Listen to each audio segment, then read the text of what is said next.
Here's looking at you, kid. Welcome back to the channel. Today, we're diving into the hot-off-the-press Jacksonhole event, and unpacking what Wall Street is saying right now. Spoiler alert. Powell may be saying, "May the odds be ever in your favor," what went down in Jacksonhole. On August 22, 2025, Fed Chair Jerome Powell delivered a keynote speech that had markets leaning in closer than Neo in The Matrix.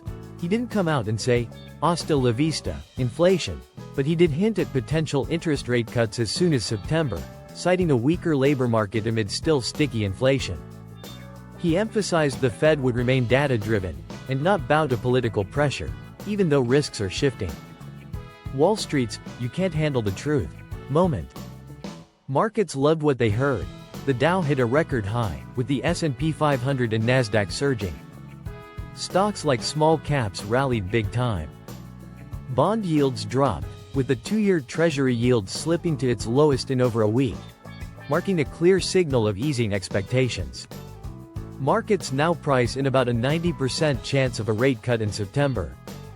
Now everyone's saying, "I'll be back."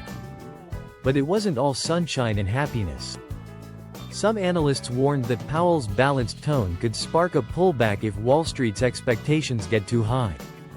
Retirees are especially nervous, as rate cuts are bad news for income from bonds and savings.